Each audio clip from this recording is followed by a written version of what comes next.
오늘 성경대학을 앞두고 시편 119편에 있는 말씀을 중심으로 말씀을 마음에 두는 삶이라는 제목으로 말씀을 좀 증거하려고 합니다. 사람들은 이 마음과 생각이 내 인생을 끌고 간다는 거 아시죠? 그래서 마음 먹기에 달려있다. 마음 좀 굳게 먹어라. 호랑이한테 물려가도 정신은 차려라. 이런 말들을 하지 않습니까? 우리 인간은 내가 어떤 마음의 태도로 사느냐에 따라서 내 인생의 모습이 달라져요. 제가 교회를 개척하고 난 이후에 이렇게 전도를 갔더니 어떤 남자분이 말씀하시더라고요. 목사님 죄송합니다. 저는 너무 바쁘고 일이 많고 또 그 가정이 아마 이혼했던 걸로 기억이 돼요. 부인이 없어서 내가 아이들을 건사하고 일을 해야 돼서 도저히 교회 갈 시간이 없습니다. 죄송합니다. 난 전도하면서 그런 분 처음 봤어요. 그러면서 뭐라고 하느냐면 그래도 내 아이들은 교회에 보내고 있습니다. 그 아이들을 왜 교회에 보내느냐 하면 교회에 가면 나쁜 말 안 가르치잖아요. 그러더라고요. 좋은 말 가르치잖아요. 그러면 지가 아무리 그래도 일주일에 한 번이라도 교회 가서 좋은 말씀 들으면 인생이 달라질 거 아닙니까? 그래서 저는 우리 아이들을 꼭 주일날이면 얘들을 꼭 교회를 보냅니다. 그 말을 듣고 제가 한번 생각을 했어요. 나는 모태신앙으로 수십 년간 신앙생활을 했으면 일주일에 한 번이 아니지 않습니까? 주일날도 찬양 예배, 수요일 예배, 또 새벽 기도 일주일에도 수십 번 말씀을 듣는데 내가 모태신앙이면 지금까지 60년 이상을 교회에 출석을 했다면 수백 수천 번의 말씀을 들었는데 내 삶이 얼마나 달라졌겠는가 생각을 해보니까 참 제가 너무 부족하더라고요. 여러분 어떻습니까? 신앙생활에 갈등이라는 게 다른 건 없는 것 같아요. 내가 직분을 가졌는데 오랫동안 신앙생활을 했는데 왜 내 삶에 변화되지 않는 이런 모습들이 아직도 있지? 내 몸이 성령의 전인데 성령의 인도하심과 성령의 충만함으로 살지 못하는 그런 안타까움이 우리에게 혹시 있지 않습니까? 저는 오늘 본문 말씀 가운데 왜 그런지에 대해서 문제를 발견하고 해답을 찾았습니다. 11절 말씀을 보십시오. 이렇게 말씀합니다. 내가 주께 범죄하지 아니하리 하여 주의 말씀을 내 마음에 두었나이다. 내 마음에 하나님의 말씀을 두어야 되는데 내가 머리로 알고 그냥 마음에 담지 않고 있고 말씀을 들을 때는 어떤 감동이 있고 기쁨이 있지만 그것이 내 마음에까지 와서 자리를 못 잡으니까 그래서 이 말씀을 수없이 들어도 참된 변화가 일어나지 않는다. 저는 이 본문 말씀에서 해답을 찾게 되었습니다. 그래서 우리는 하나님의 말씀을 들을 때는 머리로 듣고 귀로 듣고 그것을 그대로 그 머리에 남겨두지 말고 그것을 마음으로 내려올 수 있도록 해야 돼요. 하나님의 말씀을 마음에 두었습니다 하는 이 히브리어 마음에 두었다는 말이 차판이라는 말이에요. 차판이라는 말인데 이 말의 뜻은 어떤 뜻이냐면 누구도 접근하지 못하도록 잘 숨겨두었다 그런 뜻이에요. 주님이 비유로 말씀하시지 않습니까? 어떤 농부가 씨를 뿌려요. 그 씨는 하나님의 말씀이에요. 비유로. 그런데 그 씨가 길바닥에 떨어져요. 그러면 새들이 와서 먹어버린다. 그 씨는 아무 필요 없는 말씀의 씨가 된다. 그렇게 말씀하지 않습니까? 내 마음에 두었다고 하는 이 차판이라는 말은 바로 그런 뜻입니다. 새가 와서 먹지 못하도록 내 안에 심겨진 말씀의 이 씨가 사탄이 와서 먹지 못하도록 인간의 욕망이 그것을 사로잡지 못하도록 세상의 어떤 것도 그것을 넘보지 못하도록 우리가 지킨다는 그런 뜻입니다. 이 말의 뜻은 보석이나 중요한 물건들, 돈을 고이 간직한다는 뜻과 같이 쓰이고 있는 말씀입니다. 여러분은 어떻습니까? 우리가 수도 없이 하나님 말씀을 들었잖아요. 그러나 내 마음에 담겨진 말씀이 얼마나 됩니까? 정말 이 말씀이 아니면 살 수 없다고 생각해서 그 말씀을 붙들고 사는 그런 말씀이 내 신앙생활이 얼마나 있습니까? 성경 말씀을 내 것으로 삼기 위해서, 내 마음에 간직하기 위해서는 그 말씀을 듣고 읽고 연구하고 또 암송하고 묵상하는 일이 내 삶의 체질이 되어야 된다는 것입니다. 우리가 말씀을 듣고 머리로만 아는 것을 지식적으로 안다, 그렇게 말을 하는데, 여러분, 지식이라는 말은 절대 나쁜 말이 아닙니다. 하나님이 우리 인간을 창조하실 때 사람답게 살도록 하기 위해서 인격적인 세 가지 요소를 주셨잖아요. 첫째는 뭐죠? 지혜요, 지식이에요, 지식. 그래서 우리는 배워야 돼요. 공부해야 돼요. 깨우쳐야 돼요. 지식이 나쁜 것이 아닙니다. 하나님은 그래서 우리에게 지적 호기심을 주셨습니다. 무엇을 알고 싶지 않습니까? 상대방이 내가 이런 말을 할까 말까, 다음에 할게, 안 할게. 그러면 여러분 호기심이 안 생깁니까? 말을 해. 아니, 다음에 할게. 절대 내가 입 다물고 있을 테니까 말을 해보라니까. 저는 그렇게 말을 하면 아예 그럼 하지 마. 그래요. 그러면 자기가 안달이 나서 말을 하더라고. 사람은 알고 싶은 지적 욕구라는 게 있어요. 하나님에 대해서도 우리들이 알고 싶은 마음이 있어야 되는 겁니다. 우리가 신앙생활을 한다고 하는 건 하나님을 믿는다는 전제 조건에서 우리가 신앙생활을 하지만 어떤 사람은 그러더라고요. 난 덮어놓고 믿어요. 여러분, 덮어놓고 믿으면 절대 안 돼요. 하나님이 우리에게 지적 호기심을 주었고 지적 요소를 주었는데 무슨 덮어놓고 믿습니까? 알고 믿어야지. 그래서 하나님은 하나님을 우리에게 보여주셨어요. 우리에게 하나님을 알 만한 것을 우리에게 주셨다고 말씀해요. 그걸 영성이라고 말을 합니다. 하나님의 말씀을 계시의 말씀이라고 하는데, 계시라는 것은 감춰두었던 것을 열어서 보여주었다는 거예요. 그래서 하나님의 말씀을 통해서 하나님을 알 수 있는 유일한 길을 우리에게 주셨던 것입니다. 그런데 우리가 그 하나님을 알고 확실히 믿고 살면 하나님께서 우리에게 주신 역사, 권능이 나타나게 되는 겁니다. 주님 말씀하셨습니다. 너희에게 겨자씨 하나일 만한 믿음이 있었더라면. 여러분, 우리는 본질적으로 겨자씨 하나일 만한 믿음이 되었던 어떤 믿음이 되었던 믿음이 있습니다.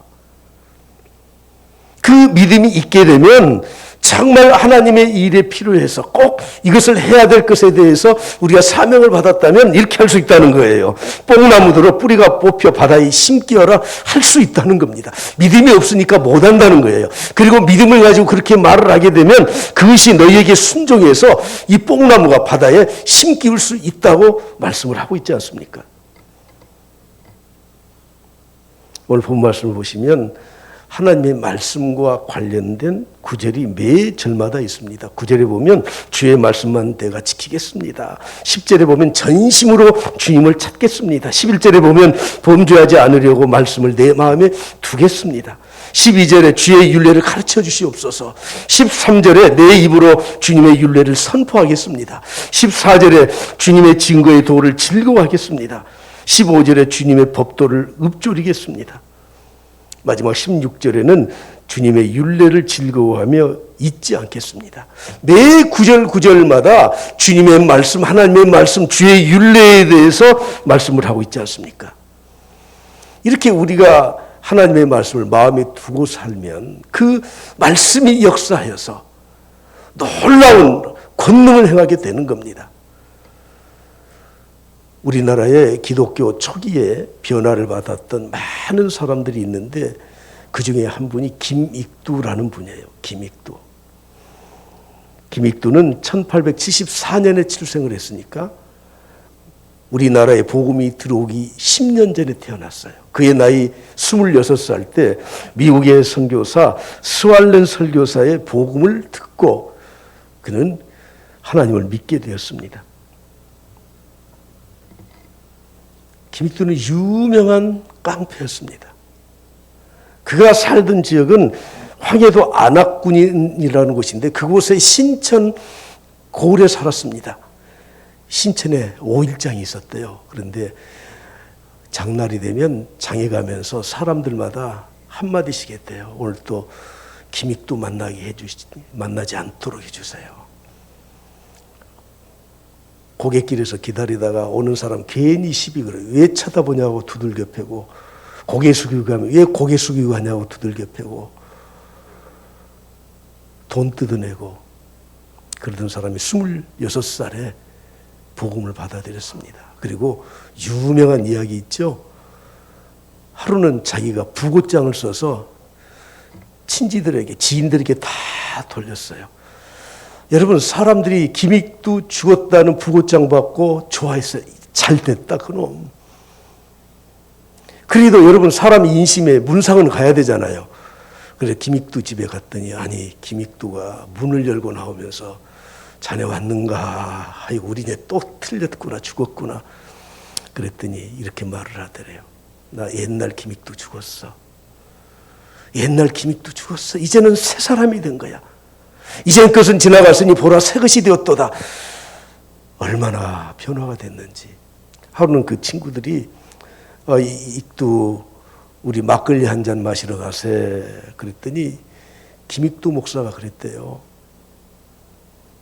나 요즘 약을 먹어서 자네들과 막걸리 못 마시네. 아이 사람아, 그 약 좀 먹은다고 그걸 한 잔에 그 좋아하는 막걸리 마시게. 그랬더니 내가 이 약을 먹네. 여기 보소, 여기 신약과 구약이 있네. 이 약 내가 먹어서 나는 이제는 절대 술 안 마시네. 여러분, 하나님의 말씀을 내 마음에 담고 살면 엄청난 변화가 일어나요. 우리가 수십 년 동안 신앙생활을 했음에도 불구하고 영적 체험을 하지 못하는 이유가 무엇입니까? 하나님의 말씀이 내 마음에 담겨져 있지 않기 때문에 그런 겁니다.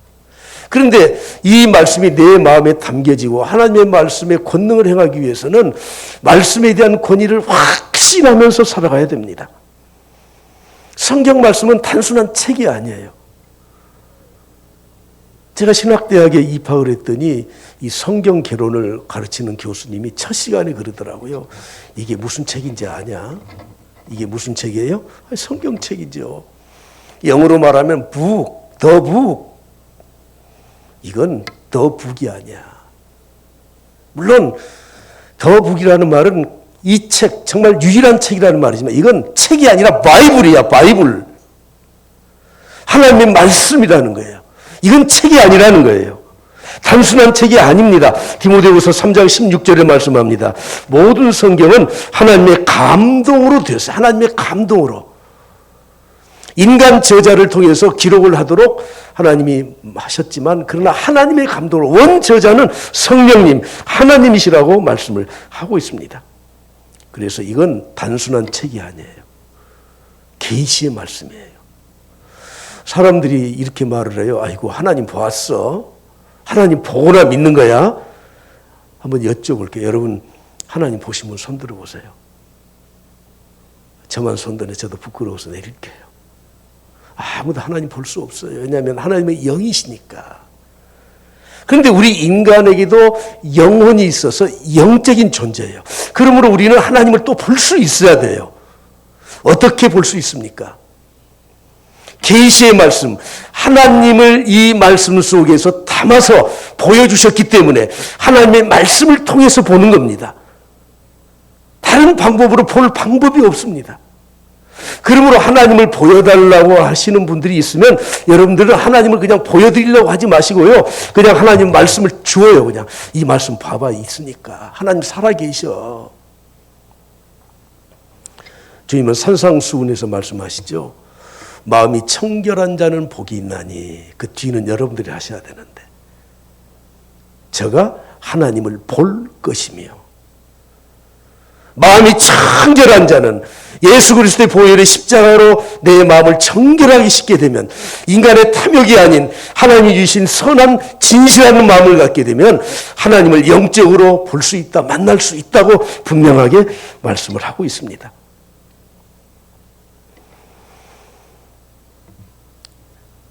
성경은 단순한 책이 아니에요. 성경의 권위를 인정해야, 그래야 그 성경을 통해서 하나님을 볼 수 있고 하나님의 능력을 행할 수가 있다고 하는 것입니다.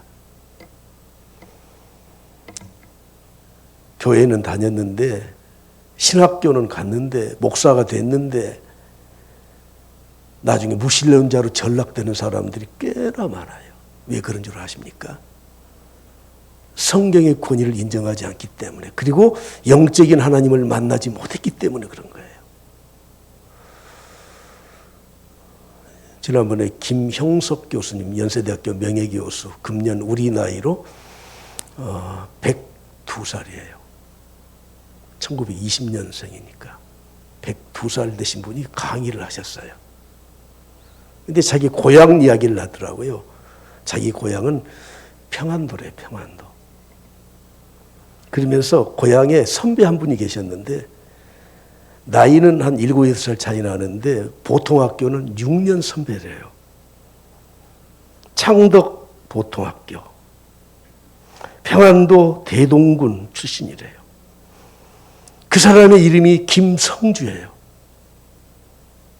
그런데 그의 어머니는 독실한 기독교인이고 그의 예삼촌은 목사였었대요. 그래서 주일학교를 같이 다녔대요. 김성주는 만주로 나중에 이사 갔는데 그 사람이 누군지 아냐고 그러더라고. 그 사람이 누군지 아세요? 김일성이에요. 김일성이. 주일학교에 성경 배우고, 어머니는 독실한 성도고. 그래서 그 어머니의 이름이 강반석이, 이름도 반석으로 지었어요. 어머니 이름을. 예삼촌은 목사예요. 신앙의 집안에서 성장했어요. 그러나 그가 하나님의 말씀으로 권위를 인정하지 않고 하나님을 만나지 못해서, 여러분, 유일한 이 독재자로서 생을 마감하지 않습니까? 여러분, 스탈린은 신학교 출신이라는 걸 잘 아시죠? 칼 막스는 그의 할아버지가 목사였었습니다. 종교는 아편이다. 그래서 기독교를 다 말살시켜야 된다. 니체도 그의 아버지가 목사였습니다. 원래 신학을 공부했던 사람입니다. 우리가 교회에 오래 다니지만, 신앙의 집안에서 성장했지만, 그러나 하나님을 만나지 못하고 성경 말씀에 대한 권위를 인정하지 않고 살게 되면 이렇게 무신론자가 되고 가장 악한 사람으로 전락될 수 있다는 것도 아셔야 됩니다. 그러나 성경은 우리에게 말씀합니다. 진실로 너희에게 이르노니 천지가 없어지기 전에는 율법의 1.1획도 결코 없어지지 아니하고 다 이루어질 것이다. 성경이, 세상에 예언가들이 있더라고요. 근데 그 예언가들이라고 한 사람 있잖아요. 과학적인 데이터를 가지고 뭐 이럴 거다 저럴 거다. 근데 미래학자가 통계를 발표했는데 그 미래학자들의 예언이나 점쟁이들의 점괘나 확률이 똑같아요. 똑같아. 여러분, 이상하지 않습니까? 그러나 성경은 1.1획도 한 말씀도 틀리지 않고 다 이루어진다는 거예요. 열왕기상 10장 10절에도 말씀합니다. 아합의 집에 대하여 하신 말씀은, 다 같이 시작. 하나도 땅에 떨어지지 아니할 것이다. 그대로 된다. 사랑하는 성도분, 성경의 권위는 바로 이런 것입니다. 하나님의 말씀입니다. 이런 하나님의 말씀이 능력이 되어서 하나님께서 역사하시는 대로 이루어지는 겁니다. 창세기 1장 1절부터 보십시오. 태초에 하나님이 천지를 창조하시니라 말씀하고 3절에 보면 하나님이 이르시되 빛이 있으라. 하나님 말씀하셨어요. 그랬더니 빛이 있었다고 말씀하고 있습니다. 하나님의 말씀은 능력입니다. 그 말씀은 그냥 워드가 아니에요. 능력이에요. 능력. 우리 주님은, 예수님은 하나님이셔요. 말씀으로 존재해 계셨어요. 천지를 창조하실 때 함께 창조하셨어요. 그분이 육신이 되었어요. 육신의 몸을 입고 이 땅에 오셨단 말이에요. 그래서 그분이 공생의 사역을 시작하실 때 말씀하신 것은 전부 다 이루어져요. 바다에 광풍이 일었을 때 주님이 잔잔하라 했더니 잔잔해져요. 천지를 창조하신 주관자이시기 때문에 그렇습니다. 지금 죽어서 시신이 되어 있는 이 어린 딸, 회당장의 딸이 죽어 있는데 주님이 잔다 그러시고 가셔서 말씀하셨습니다. 달리다 쿰, 소녀야 일어나라. 그랬더니 죽은 소녀가 일어나요. 말씀은 능력이기 때문에. 네 사람의 이 들것에 들려서 주님 앞에 왔지만 올 수 없어서 지붕에 올라가서 구멍을 내고 네 줄을 달아서 설교하시는 이 강단에 그 중풍병자를 내려보냈을 때 주님이 뭐라고 말씀하셨습니까? 소자야 일어나서 이 침상을 들고 가라. 그랬더니 벌떡 일어나서 이 중풍병자가 침상을 들고 가요. 왜 그렇습니까? 주님은 하나님이시고 그 말씀은 능력이시기 때문에 그런 겁니다. 죽은 지 4일이나 되었습니다. 이미 장례를 치렀습니다. 돌무덤에 장례를 치렀어요. 주님이 말씀하십니다. 돌무덤을 열어라. 그리고 외쳤습니다. 나사로야 일어나라. 죽은 지 4일이나 된 나사로예요. 일어나서 수의를 통인 채 걸어 나와요. 이것이 하나님의 말씀이에요. 12년 동안 혈루증이라고 하는 이 질병을 앓고 난치병에서 고통받는 여인이 예수님의 소문을 듣고 예수님 뒤로 와서 조용히 옷가를 만졌더니 그 질병이 나왔어요. 이미 주님은 아시고 능력을 행하신 겁니다. 하나님의 말씀은 그냥 말이 아닙니다. 그런데 그 말씀을 믿고 순종할 때 우리에게도 똑같은 역사가 일어난다는 것입니다. 베드로와 같이 고기를 잡던 어부들 밤이 새도록 그물질을 했는데 단 한 마리도 잡지를 못했습니다. 주님이 말씀하셨습니다. 잡은 것이 있느냐? 없습니다. 주님이 또 계속 말씀하십니다. 그래 가서 깊은 곳에 가서 그물을 던지라. 베드로가 뭐라고 말을 합니까? 밤새 잡은 것이 없지만 주님의 말씀에 의지하여 주님의 말씀을 믿고 주님의 말씀에 순종해서 내가 그렇게 해보겠습니다 하고 깊은 곳에 가서 그물을 던지니 고기가 너무 많아서 그물이 찢어질 정도 되어서 두 배에 가득 잡았다고 말씀을 하고 있지 않습니까? 구약에 아람 군대에 나만 장군이라는 사람이 있었는데 나병에 걸렸어요. 문둥병에 걸렸습니다. 자기 집에서 포로로 잡혀와서 일어나는 여종이 이렇게 말을 합니다. 우리 이스라엘의 고향에 가면 엘리사라는 선지자분이 계시는데 그 선지자님에게 가서 그 병을 고치를 받을 수 있습니다. 나만이 갔습니다. 갔더니 엘리사가 쳐다보지도 않아요. 문도 열어보지를 않아요. 그리고는 하는 말이 이겁니다. 그 요단강에 가서 7번 씻으시오.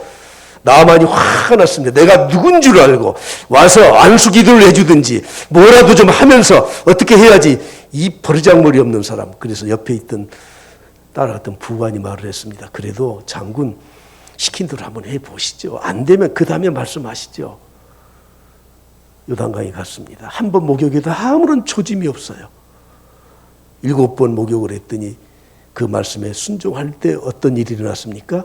깨끗이 피부가 다 고침받고 어린 아이의 피부처럼 되었다는 거예요.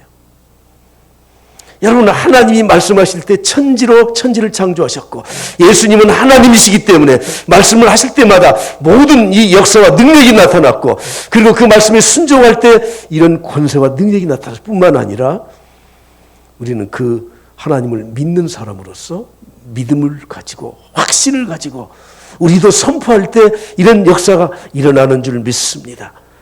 베드로와 요한이 성전에 들어갈 때 나면서부터 한 번도 걷지 못한 지체장애인이 안진뱅이가 있었어요. 내가 너에게 줄 거 없다. 돈 없다. 그러나 나에게 있는 것 딱 한 가지 있다. 나사렛 예수 그리스도의 이름의 능력이다. 일어나 걸어라.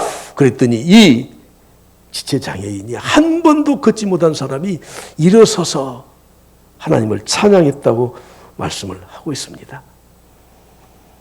하나님의 말씀의 성경의 권위를 여러분들이 아십니까?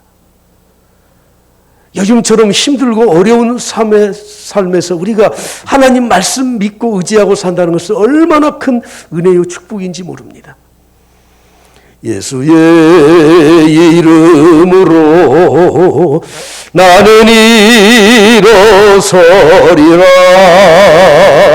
주가 주신 능력으로 나는 일어서리라. 원수가 날 향해 와도 쓰러지지 않으리. 주가 주신 능력으로 주가 주신 말씀으로. 할렐루야. 말씀은 능력입니다. 이런 말씀의 권위를 우리는 가지고 하나님 말씀을 배우는 겁니다. 성경 공부가 무엇입니까? 말씀 공부입니다. 말씀을 듣는 것입니다. 로마서 10장 17절에 말씀합니다. 그러므로 믿음은 들음에서 난다. 여러분, 내 믿음이 성장하지 않는 이유, 내 믿음에 대한 확신이 없는 이유는 내가 말씀을 듣지 않기 때문에 그렇습니다. 들어도 내 마음에 그 말씀을 담아두지 않기 때문에 그렇습니다. 그 말씀이 무엇입니까? 그리스도의 말씀. 그 말씀은 그리스도의 말씀, 복음의 말씀이라고 성경은 말씀하고 있습니다. 왜 우리가 성경을 배워야 됩니까? 내 믿음을 간직하기 위해서, 믿음이 성장하기 위해서 그런 겁니다. 그러므로 우리는 말씀에 근거하지 않는 믿음을 혹시 가졌다고 해도 시간이 지나면 말씀에 뿌리를 두지 않기 때문에 인간의 의지와 내 감정으로 형성되었던 이 믿음까지도 다 바람에 나는 겨처럼 다 없어지고 마는 겁니다. 오늘 본 말씀을 한번 보시고 결론으로 말씀드리죠. 12절 말씀에 말씀합니다. 찬송을 받으실 주 여호와여. 여러분, 하나님의 말씀이 내 마음에 담겨지게 되면 항상 내 마음속에서 찬송이 나와요. 찬송이. 하나님의 말씀이 내 마음에 있지 않으니까 항상 원망과 불평이 나오고 한숨이 나와요. 힘들다고 한숨만 쉬어요. 그러나 하나님의 말씀이 내 안에 살아있게 되면 감사가 나오고 찬양이 나오고 기쁨이 생기고 즐거움이 생기는 겁니다. 13절에 이렇게 말씀합니다. 주의 입에 모든 규례들을 다 같이 시작. 나의 입술로 선포하였으되. 말씀을 선포하는 겁니다. 그 말씀이 살아있는 말씀이 내 안에서 역사하니까 내 입에서 나오는 말씀은 하나님의 말씀입니다.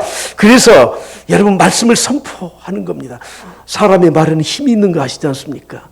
말이 이끄는 대로 살아가는 겁니다. 말대로 행동하는 겁니다. 말대로 되는 겁니다. 그런데 내 가슴에 내 마음에 하나님의 말씀이 있으니 나는 항상 하나님의 말씀을 선포해. 그래서 말씀대로 이루면서 살아가게 된다는 것입니다.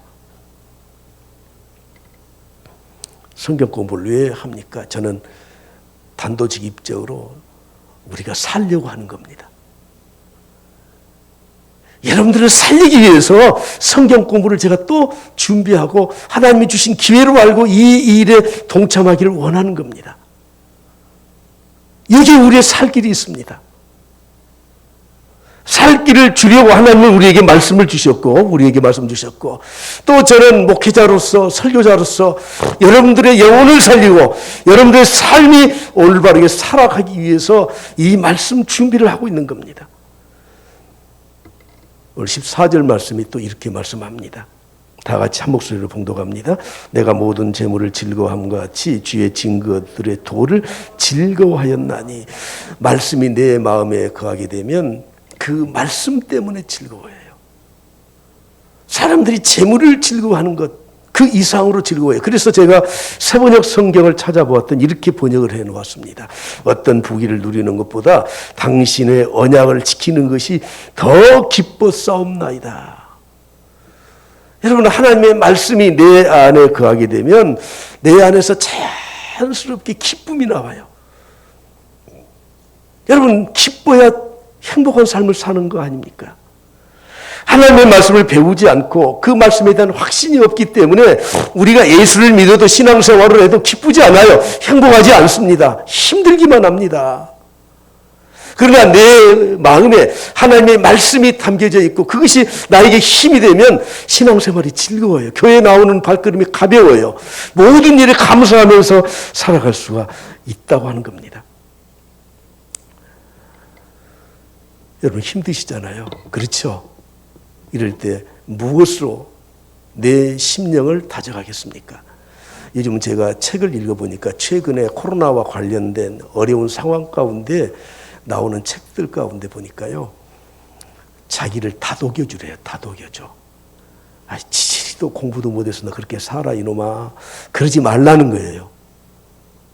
자꾸 자기를 다독여주라는 거예요. 그래 네가 그렇게 사는 것도 하나님의 은혜야. 다독여주라는 거예요. 시편에 보면 다윗은 자기 영혼을 자꾸 다독여줘. 응원을 해줘요. 영어로 cheer 자꾸 이렇게 용기가 나도록 만들어줘요. 내 영혼아 어찌하여 낭망하여 하는고 스스로 말하는 겁니다. 왜 그렇게 실망하며 사느냐? 왜 한숨 짓고 사느냐? 그게 어렵다고만 말하느냐? 너는 하나님을 바라라. 자꾸 자기를 다독여줘야 돼. 그래 내가 옛날 소시 때는 공부 좀 못해서 그래 나도 알아. 그러나 나는 그래도 괜찮은 사람이야. 나는 괜찮은 사람 아니에요? 여러분 왜 아멘을 안 하세요? 나는 괜찮은 사람 아니에요? 쓸만한 사람 아니에요? 내 가정에서 내 자녀들 내가 키웠고 내가 그래도 사회 일원으로서 이렇게 살아가고 교회 직분을 가지고 한 모퉁이를 감당하고 여러분 괜찮은 사람 아닙니까? 요즘처럼 힘든 이 세파 가운데서 내 자신을 자꾸 다독여줘야 돼. 그래 몸이 좀 아프지만 병원에 가면 또 진찰 받고 하나님 도와주셔서 또 깨끗이 나을 거야. 건강할 거야. 무엇으로 다독여줘야 됩니까? 하나님 말씀으로 다독여줘야 돼요. 저는 이번 2달 반 동안 우리 성도들과 함께 성경을 공부하면서 이런 역사가 여러분들에게도 나타나고 저에게도 나타나고 힘을 북돋워주는 놀라운 역사를 일으키는 기간이 될 수 있기를 간절히 바랍니다.